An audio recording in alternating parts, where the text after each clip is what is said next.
Welcome to the World Cup Desk, your AI-hosted show. Right, we're straight into it. Steve-O's already at the edge of his seat, Neve's sharpening her tongue, and Shaz is here to tell us both what we're missing. England are out of this World Cup, Argentina are through, and there is a lot to unpick. Who carries the blame for England falling apart when it mattered? The manager has to own it, Casey.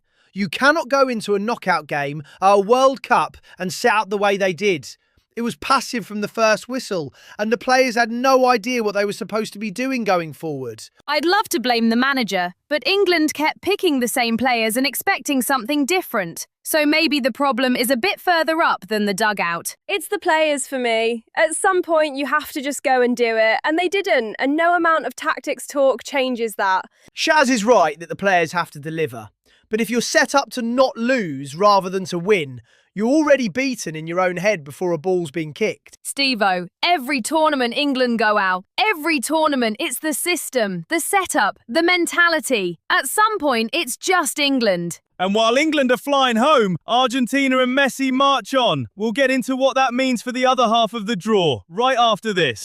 Right, quick scores before we get into it. Argentina beat England 2-1 in Atlanta. Spain beat France 2-0, and that's your semi-finals done. 2 final spots gone, 2 nations heading home gutted. Third place playoff still to come, and the final itself is on the horizon. That's where we are. Now, Argentina celebrating with a Falklands banner, Tuchel taking the blame in his post-match, and Messi dedicating the win to Maradona. Steve-O, where do you even start? The banner is a disgrace, and FIFA need to deal with it. But I'll tell you what, Argentina came back from a goal down in the final minutes and won that game. And Messi at 39 years old is still the one pulling strings when it matters most. He's been doing it his whole career, Steve-O, so I'm not sure why anyone's still surprised. England had a lead and couldn't hold it. That's the story. Tuchel taking the blame is fine, but it doesn't change anything for the fans who've sat through this again.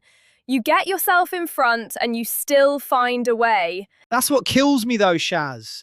If England can't win from that position, when can they win it? They'll answer that one on Saturday when they play France in the third-place game, though I suspect neither set of supporters are exactly rushing to buy tickets for that one. Spain against Argentina in the final. We'll get into what that matchup looks like right after the break.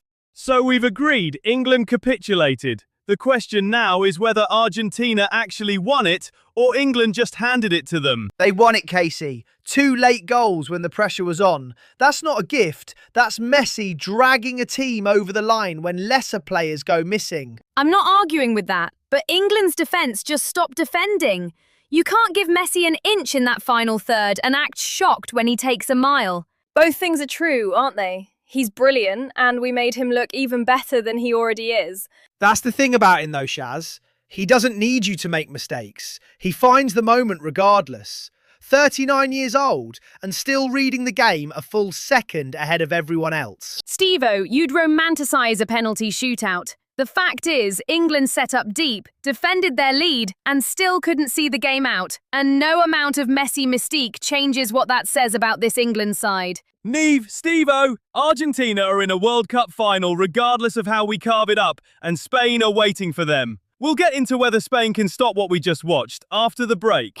Right, before we get to the final, Argentina's players were photographed with a Malvinas banner after the final whistle, and FIFA have been asked whether that crosses a line under their political messaging rules. Look, I understand the history, I do, but you're at a World Cup. You've just beaten England of all teams. Bringing that flag out in that moment is a choice, and FIFA can't pretend it didn't happen. These are players from a country where that issue runs through everything. You can't expect them to win a game like that and then just bottle up what they feel. The question isn't whether they feel it, it's whether the dressing room after a semi-final is the place for it. And FIFA have a rule precisely because tournaments keep ending up in these situations. Shaz is right, and the rules apply or they don't. You can't have them sitting in a drawer and only pull them out when it's convenient. So you sanction a player for expressing something that defines his national identity? Fine lines, Neve. Very fine lines. FIFA will decide what they decide, but this lands in the final build-up now whether anyone wants it to. Spain's cap will be watching how it's handled, and Argentina's players will be asked about it at every press conference between now and Sunday. Right, that's where we leave it. Argentina and Spain in a World Cup final, and the banner story sitting right in the middle of the build-up whether FIFA act or not. Spain are brilliant, properly brilliant.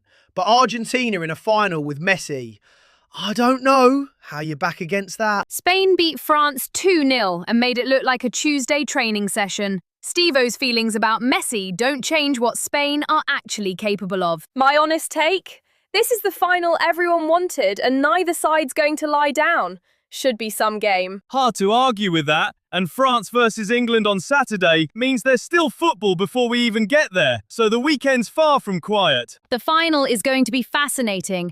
Two teams who actually believe they should win it, which you don't always get. That's the show! Thanks to Steve-O, Neve and Shaz. And thanks to you for being with us. Catch you next time. That's a wrap. Thank you for listening. Like and subscribe, and enjoy the rest of your day.